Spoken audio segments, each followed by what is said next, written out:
All right, guys, the recent controversy has gotten a lot of people talking. I've interacted with a lot of enablers this weekend, a lot of game journals, a lot of people who are on the other side, so to speak. And it's the same it's always been, interestingly enough, right? I think the main thing that's changed is that more people are aware what's happening, and so there's less people like sitting on the fence or whatever, and so we have a lot of weird allies this time around. Boogie 2988 has straight up flipped. Like he's not fence sitting this time. He's straight up saying that like woke culture is bad while still advocating for his liberal views. Asmongold is like doing reaction videos, and of course we have people who have always been based like Razor Fist and myself and like there are a lot of people like it's basically gamers versus game journos at this point. There's no middle ground. They haven't been able to successfully politicize the situation, at least not yet. Right. And I don't think they will because that's been the common trend over the past couple of months is that like this situation has slowly escalated and then it resulted in like someone in the company spurging out and causing a controversy, right? Like in a lot of ways, Gamergate didn't do anything. And that's observable to everyone who's been following along. So anybody who's like playing dumb and trying to say, oh, I don't understand the situation, they're just getting wrecked, okay? Like you can't do what Woody did, okay? You can't do like, oh, I don't understand Gamergate. I don't understand what people are so angry about, bro. Because we've seen what people are so angry about. We've seen titles like Saints Row, like Suicide Squad. Like we've seen games that have been affected by this nonsense, and we will continue to see them in the future. And now the big cope is, right?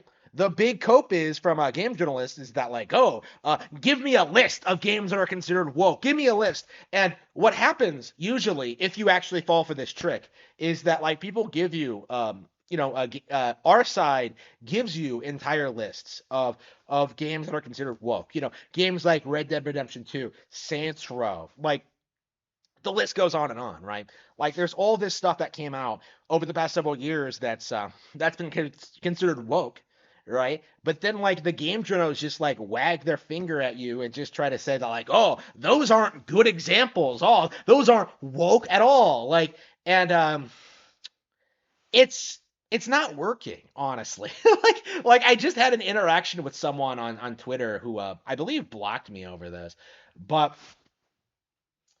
you see that these people just kind of like do the thing they have always done, right? Is that they release a statement that's easily disproven, and then they turn around and try to say like, oh, but you don't have evidence for your evidence, right? You gotta back that up with a source, bro. Like you gotta have an accredited game journalist opinion, and oh, look at that, none of us are on your side, so I guess that means you must be wrong, right? They tried pulling this, right? They tried doing this, and like nobody is falling for it.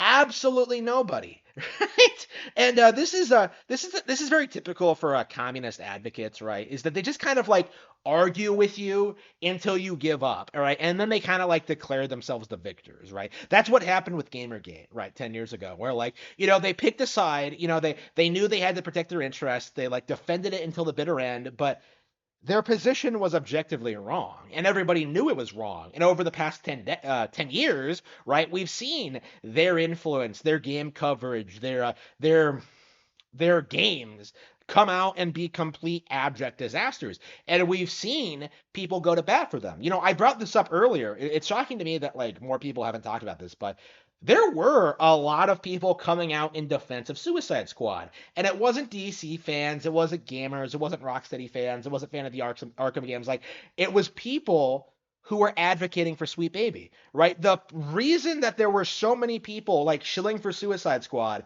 back when it had like 1,000 players on Steam or something, like, or whatever it had, right? The people defending it were doing so for woke ideological reasons, right? I think you had like Gail Simone come out, you had like game journals, people shilling for Harley Quinn, right? Like people like damage controlling all the weird creative decisions, Harley Quinn killing Batman, like the Wonder Woman cocksucking the Green Lantern thing.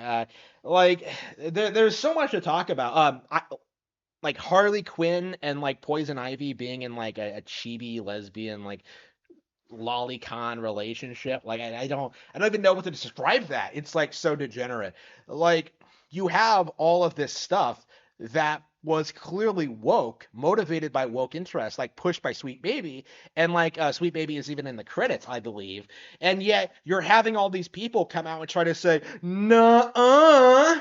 You can't prove that Sweet Baby has any influence on gaming. You can't prove that these diversity consultation firms are a problem. You can't prove there's corruption in gaming journalism. Hey, genius, I've been proving that this stuff has been real for a long time, right?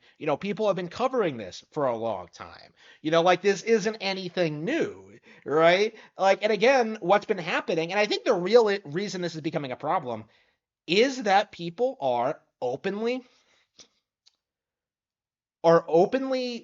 acknowledging that they are not buying games based on this kind of consultation firm. Like their involvement is driving consumers away, right? If someone sees Sweet Baby in the credits of a game, like it's just like they're just gone, right? They're not coming back. They get put on a list, like a literal list at this point, and people just aren't gonna buy them, like buy the games, right? Not even on sale, like not even a pirate, like a lot of people are saying, right?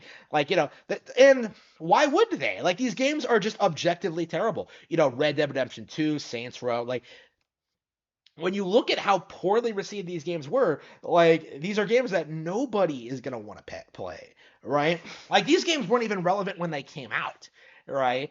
And game journalists are coming to bat for them. They're trying to deny there's a problem, that there's an agenda, that there's like some kind of issue with like developing games that people actually want to play, right? They are doing everything they can to try to protect their interest, and much like the political system, their hold over that, like it is collapsing. I would argue like we're further along with like the game industry collapsing than we are like society as a whole. But like uh I do think this is going to be a kind of a sneak preview as to what the collapse of the establishment actually looks like, right? Because we're going to see a lot of flailing, we're going to see a lot of damage control, we're going to see a lot of panicking, right? We've already kind of seen that for a little bit. We're gonna see a lot of people like trying anything they possibly can to keep the ideology alive, right? They're gonna try doing everything they possibly can to maintain their hold over like the youth, the culture, like the government. Like they're gonna do everything they possibly can, but it is going to collapse. And all it takes is for people to acknowledge that there's a problem and there needs to be a change, right? And that's what we're seeing here. That's why we're seeing people migrate more and more to Japanese games. That's why we're seeing more and more pushback to this kind of diversity and inclusion consultation firms. It's why we're seeing like more and more issues with these developers. It's why like we're acknowledging now that modern video games are not good, right? I've been saying this for a long time, but it seems like my ideas have kind of become a little bit more mainstream. That people are starting to openly acknowledge that, like Saints Row wasn't good, Saints Row wasn't good, like Suicide Squad wasn't good. I remember when like I felt like I was by myself acknowledging that like wow, Arkham Knight's kind of woke. Arkham Knight has a kind of questionable content. Like the writing isn't good, the gameplay isn't good. It's a rehash of the original. Like people tried everything they could to try and defend you know Gotham Knights or Suicide Squad before release, but now that those games are actually out, like it's people are retaliating. Like these companies have lost all the goodwill with their fans because they are not putting out products that anybody wants to buy or play.